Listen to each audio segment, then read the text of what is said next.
Chapter 31. Joshua becomes Israel's leader.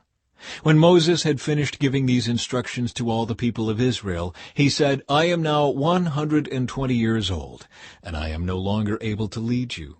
The Lord has told me, you will not cross the Jordan River. But the Lord your God himself will cross over ahead of you. He will destroy the nations living there, and you will take possession of their land. Joshua will lead you across the river, just as the Lord promised. The Lord will destroy the nations living in the land, just as he destroyed Sihon and Og, the kings of the Amorites. The Lord will hand over to you the people who live there, and you must deal with them as I have commanded you. So be strong and courageous. Do not be afraid, and do not panic before them. For the Lord your God will personally go ahead of you. He will neither fail you nor abandon you. Then Moses called for Joshua, and as all Israel watched, he said to him, Be strong and courageous, for you will lead these people into the land that the Lord swore to their ancestors he would give them. You are the one who will divide it among them as their grants of land. Do not be afraid or discouraged, for the Lord will personally go ahead of you. He will be with you. He will neither fail you nor abandon you. Public reading of the Book of Instruction. So Moses wrote this entire body of instruction in a book and gave it to the priests, who carried the ark of the Lord's covenant, and to the elders of Israel. Then Moses gave them this command. At the end of every 7th year, the year of release, during the festival of shelters, you must read this book of instruction to all the people of Israel when they assemble before the Lord your God at the place he chooses. Call them all together, men, women, children, and the foreigners living in your towns, so they may hear this book of instruction and learn to fear the Lord your God and carefully obey all the terms of these instructions. Do this so that your children who have not known these instructions will hear them and will learn to fear the Lord your God. Do this as long as you live in the land you are crossing the Jordan to occupy. Israel's disobedience predicted. Then the Lord said to Moses, The time has come for you to die. Call Joshua and present yourselves at the tabernacle, so that I may commission him there.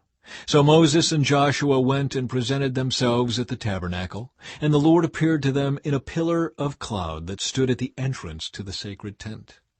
The Lord said to Moses, You are about to die and join your ancestors. After you are gone, these people will begin to worship foreign gods, the gods of the land where they are going. They will abandon me and break my covenant that I have made with them. Then my anger will blaze forth against them. I will abandon them, hiding my face from them, and they will be devoured.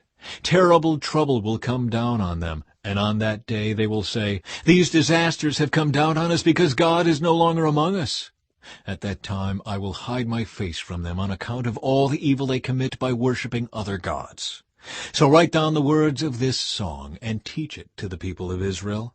Help them learn it, so it may serve as a witness for me against them.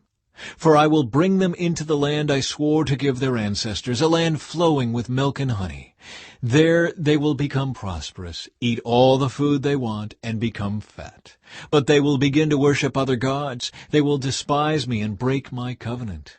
And when great disasters come down on them, this song will stand as evidence against them, for it will never be forgotten by their descendants. I know the intentions of these people, even now before they have entered the land I swore to give them. So that very day Moses wrote down the words of the song and taught it to the Israelites.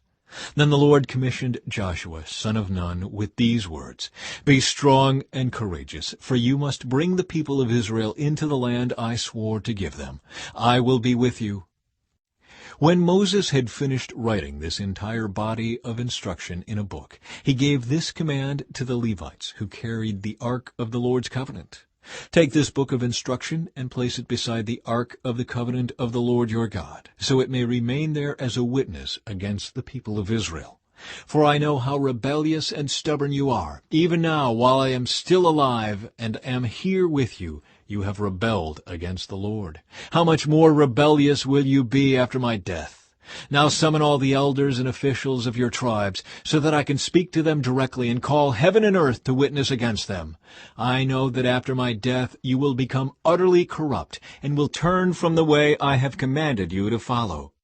In the days to come, disaster will come down on you, for you will do what is evil in the Lord's sight, making him very angry with your actions. The Song of Moses. So Moses recited this entire song publicly to the assembly of Israel.